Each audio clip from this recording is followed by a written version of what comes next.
The entire globe, even as it trembles in passion with the birth of new nations and shrinks in the hand of a dispassionate science, is today the site of a momentous conflict. As each side attempts to prove to the world the superiority of its position, the conflict is fought with the words of diplomats, with gestures of friendship and help to uncommitted countries, even with cultural demonstrations. It is fought indeed on every level of man's experience, for the stakes are high. As one of the adversaries in the conflict, we see a challenge as great as any in our historic past. A challenge not, we hope, to be met and joined in battle, but to be faced and fought in the hearts and hopes of men. It is the challenge of ideas.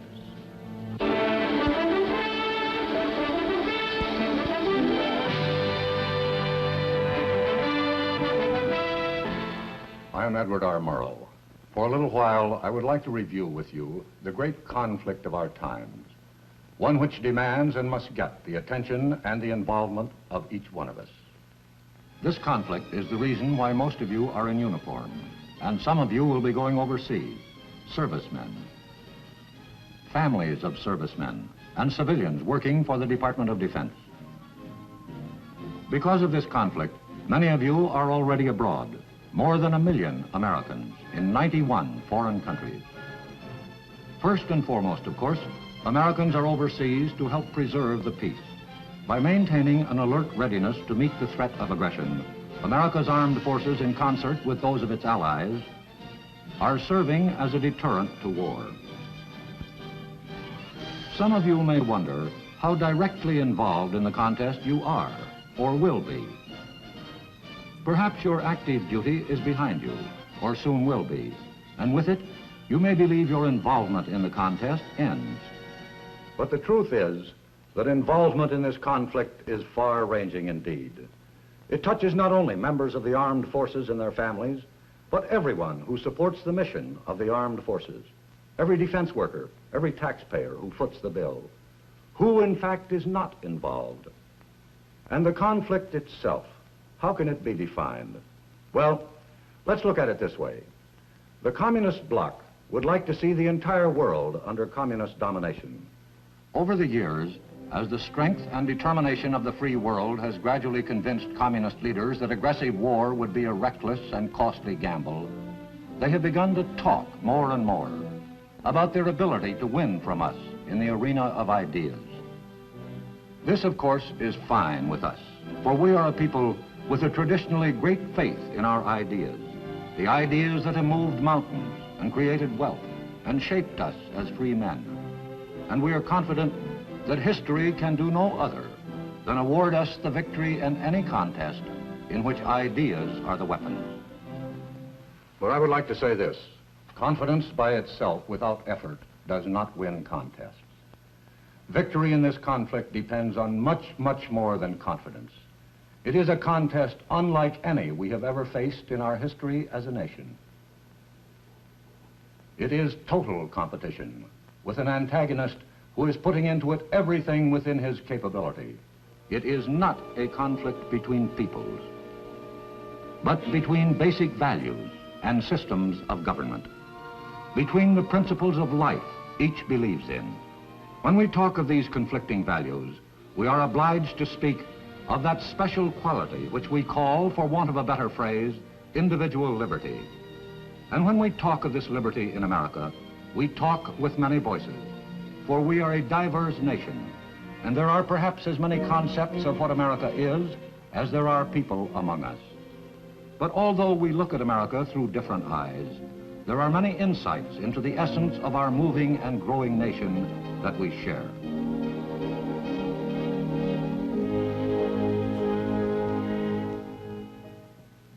I'm John Wayne. Is there any better or equal hope in the world, Lincoln asked, than the ultimate justice of the people? We Americans believe there is not. The stonework of our national life is made of this belief. We believe in many things, but this belief that man is a responsible being bears out our own unique stamp as a nation. As a people, we are active and often noisy.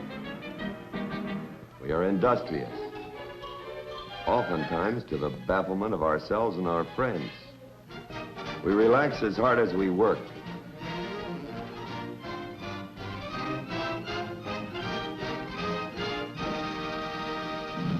We are proud. We are sentimental. Beauty is of national concern to us. For some of us, its pursuit is a deadly serious pastime. The rest of us simply enjoy the results.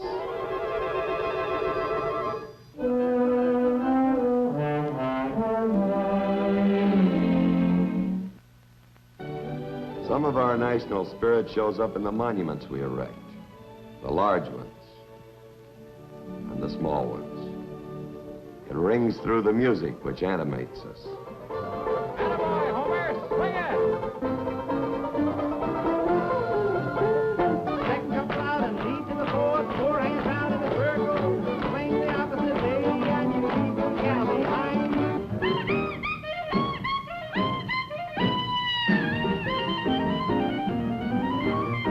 Jerry dodged that bullet and he stomped the deck.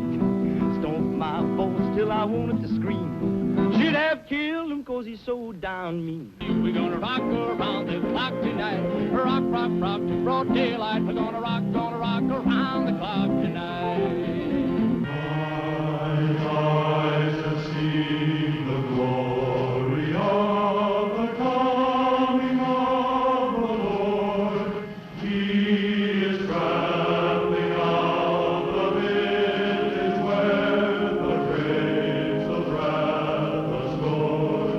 He hath loosed the fateful lightning of his terrible swift sword. His truth is marching on.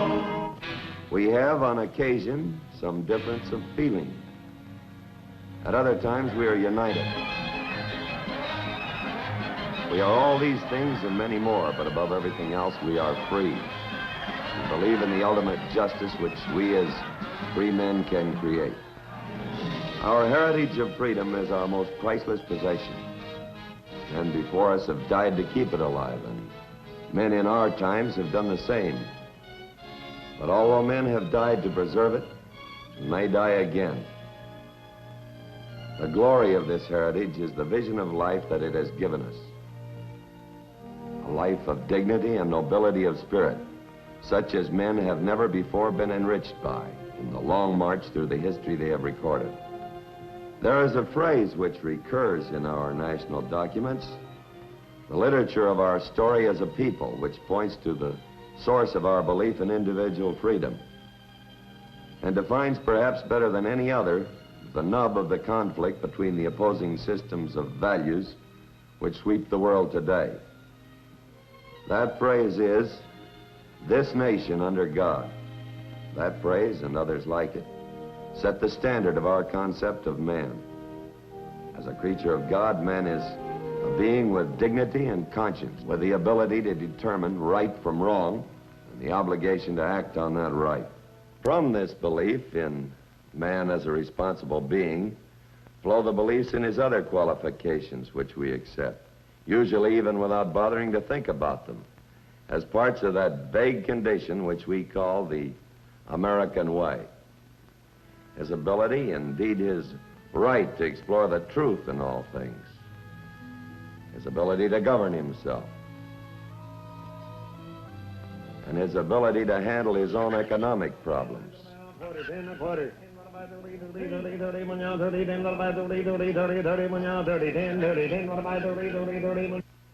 The opposing point of view in this conflict rests on a fundamentally different vision of man. As a creature, not of God, but of the state. In this system, the value of individual man diminishes sharply, and the state is all important. The state will run his life for him, his political life, his business life, his social life. What we oppose fundamentally is the aggressive nature of the communist state, its unceasing effort to expand wherever it can, to grow bigger, to take over, to supplant. This deadly impulse toward aggression we oppose as a continual threat to peace. These are the contrasting points of view between the major antagonists in the conflict which has become known over the last decade as the Cold War. For an appraisal of this continuing and protracted conflict, we can go to a reporter who has watched the growing conflict with the perception of a trained military observer. I am Hanson Baldwin.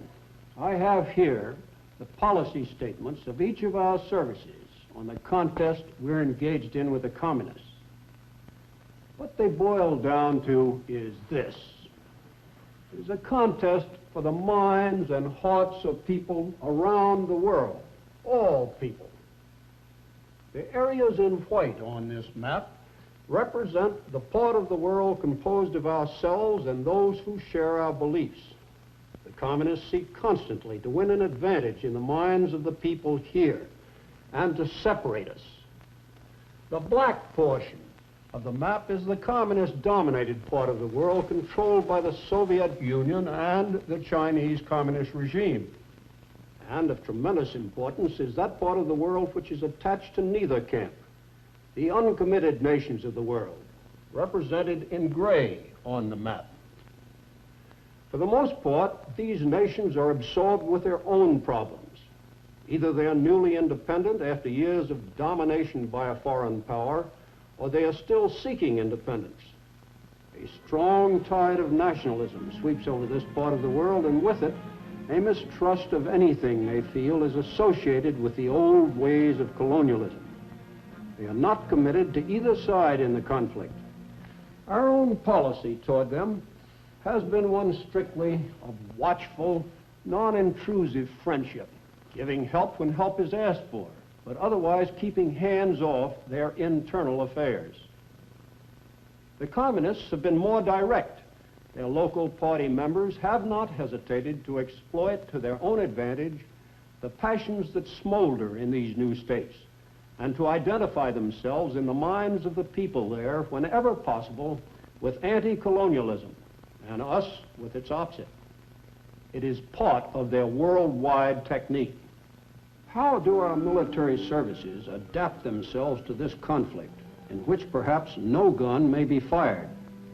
By recognizing that the activities and performances of all their members in every foreign country in which they are stationed will either add to or detract from the goodwill our nation needs in this contest for the respect of the peoples of the world. The President of the United States has called developments of good relationships between United States citizens abroad and members of their host countries basic to the full attainment of our foreign policy objectives. And the services have responded by promoting such good relationships as part of their overall policy.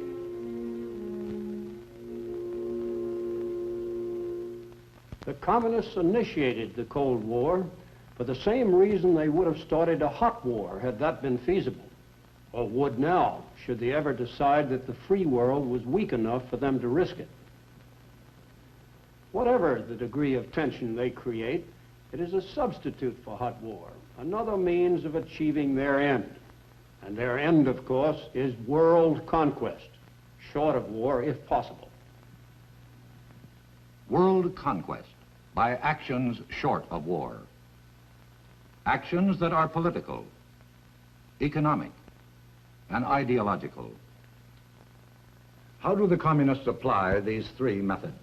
First, we will consider the political method and the techniques the communists use when they attempt to acquire their objectives in this way. We would do well to consider the success the communists have had by using the political method alone. As you will see from the black area on this map, they have expanded between 1940 and 1954, took over 15 countries, totaling 714 million people. Since 1954, there have been major internal disruptions in 9 additional countries outside the Iron Curtain. Now, how do they go about applying this political method? The communist coup in Czechoslovakia in 1948 provides us with a blueprint of the ideal formula for political conquest. which includes taking over a country without outside intervention. Destruction of its parliamentary form of government. Murder of its democratic leaders when necessary. Rigged elections with only the communist candidates on the ballot. Once the penetration is complete, all this is backed by the naked force of military occupation. By such devices, the Soviet Union turned its neighboring states into satellites, political and economic puppets. In China, political action was cruder, but no less effective. Here, it was political action by conquest.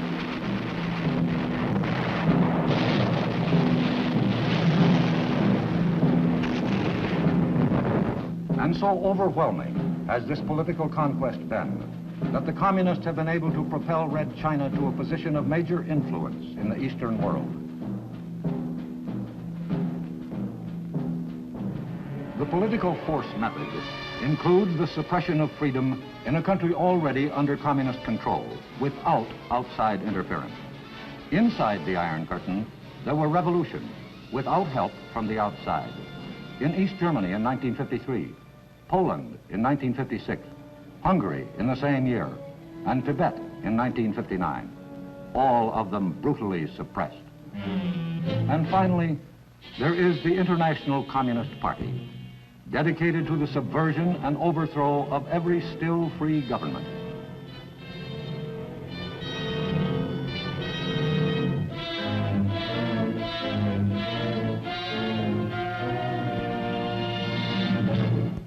Where the political method may not prevail, there is always the economic method.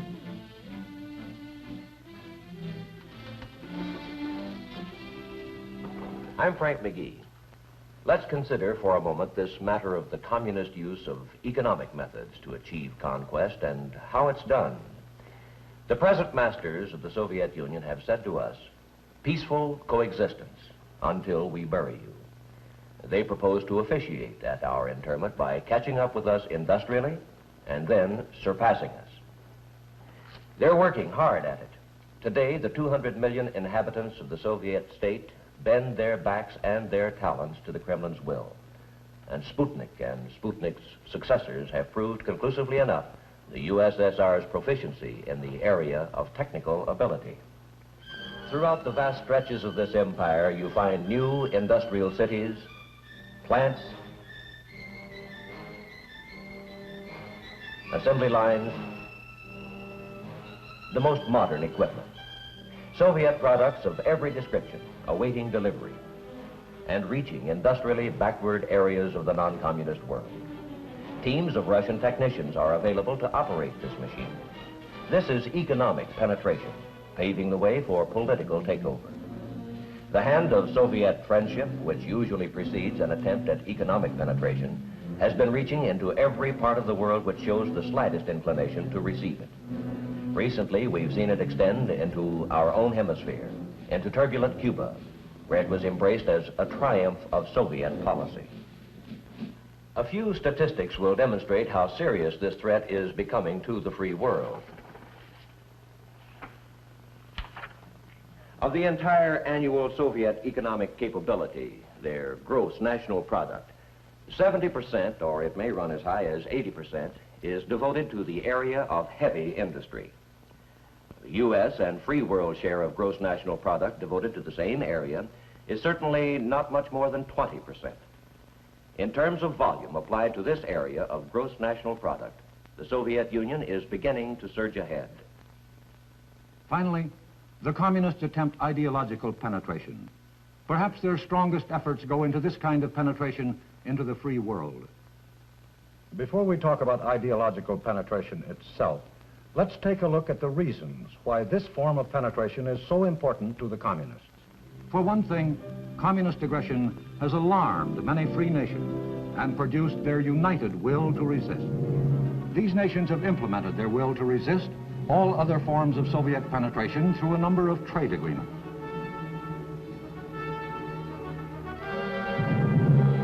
The United States and other industrially strong nations of the free world are actively promoting better living conditions all over the world. This has the effect not only of helping these countries to improve their industrial and economic position, but also of providing a defense against communist intrigue, which flourishes in depressed economic areas. The military potential of the free world has been revived by such mutual defense pacts as the North Atlantic Treaty Organization in Europe, the Southeast Asia Treaty Organization to counter aggression in this part of the world, the ANZUS Treaty, and the Rio Treaty to provide hemisphere defense. All over the world, our allies are now setting up their own defense bases with the technical know-how to operate them. This kind of military help by us is not by any means a one-sided operation. The nations involved contribute as heavily as they can.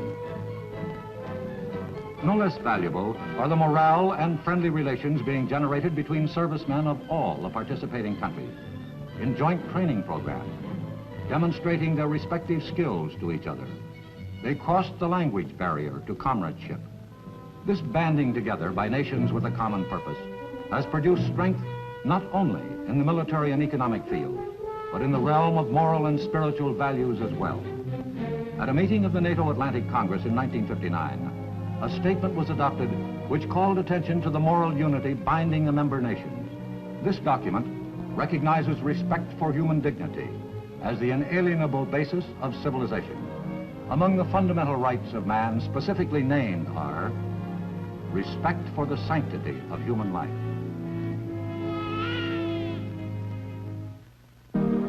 the right to freedom of speech, of conscience and religion, of opinion and belief, the right of every man to work and to receive his just reward, the right of the family to stability, and the right of parents over their children and their education. In all these ways, economically, militarily, morally, the world outside the communist orbit slowly draws itself together. The practical communists appraise this consolidation of free world defenses. It confronts them with a serious deterrence to their world ambitions. Hence, they must destroy Allied unity, or at least weaken it. How? Well, here we return to the subject of ideological penetration. For if all other forms of penetration don't work, if the united strength of the non-communist world makes political penetration unfeasible and economic penetration unsuccessful, if cultural penetration does not do the job, the communists can always hope to succeed by resorting to ideological warfare against their strongest opponent, meaning us. Americans go home. Wall Street warmongers, down with American imperialism. Peace, yes, peace, their propaganda scream. On communist terms, naturally. Inside the free world, communists and their sympathizers seek to foment suspicion and distrust of our motives, even attempt to influence our allies to eliminate our overseas bases, which are protecting them as well as us. Their mediums of mass communication are tireless in vilifying us as a nation and as individuals, such as depicting you as a brute and a ravager. Is there a chance that the communists will succeed? Is there a possibility that our allies will accept this malicious perversion of us and everything we stand for? In large part, that is going to depend on how thoroughly we understand this conflict and how dedicated we are to victory. Understanding is a continuing process, and it embraces many different aspects of our day-to-day living. It is, at root, a function which involves the flow of information. I am Lowell Thomas. We live amid the greatest abundance of information any people has ever had. But survey after survey reveals an astonishingly low informational level among us. To be sure, the right to remain uninformed is one of the privileges of a democracy, but in a contest such as the one we are engaged in, it is one of the surest ways of losing our freedom. Being informed does not mean only keeping up to date on current events, important though that is. It means also being aware of developments within our own nation and the forces that move through it. its weaknesses as well as its strengths, we all too often dishonor our freedom and demean it. But that's not the full story. If it were, our system would have collapsed long before this. The full story is in the progress we consistently make through law and through education, the way free men must. The communists would like to have you, as well as people in every country in the world, believe otherwise.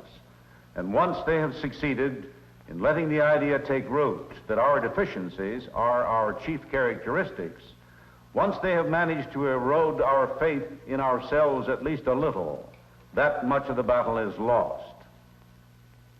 A snake of a whisper is abroad that Americans have lost touch with their past. Is it true? It can't be, if we are to survive and win. If we understand the conflict, then we understand the need to keep America strong in her greatest challenge by keeping alive the standards and the traditions which have been her glory. What are the bulwarks of our past upon which our society has been built? There are many, and we have discussed some of them. Our spiritual heritage, our belief in individual liberty. But there is yet another, as important as any of these. I am Helen Hayes. Many of us who are living now will never see the end of the conflict which dominates our lives. Leaders change, and leadership passes from one generation to the next. But for generations, or certainly for many years, the challenge which confronts us will continue. So it becomes not just a hope, but an urgent condition for a peaceful future that those who are catapulted into the problems of maturity with every passing year will understand the challenge and devote themselves to it even as you and I must. Interest cannot lag, efforts cannot cease. It will require the sternest kind of dedication, bred as it were into the American character. The training grounds in which this discipline will be planted and perfected are the institutions which have shaped our society, particularly the home, which has always been in our culture the nucleus of society itself. The home is the wellspring of the strongest qualities of citizenship, and it must remain so if we are to preserve the toughness of moral fiber, which is our strongest heritage. A toughness of moral fiber, a belief in the right, as God gives us to see the right, as Lincoln put it in words which are carved into our national soul. These are the sinewy threads of our past. Keeping America strong, this is our challenge. Keeping the vision of liberty bright, keeping the threads of our past, the strands of moral toughness with which our history is bound. Moral toughness, the quality which made men work instead of weep on the hostile shores of New England, which bled mortally yet never died on 100 fields and oceans stretching out from Valley Forge, which moved strong men west, bringing with them first only their pride, then their railroads, which built cities and governments,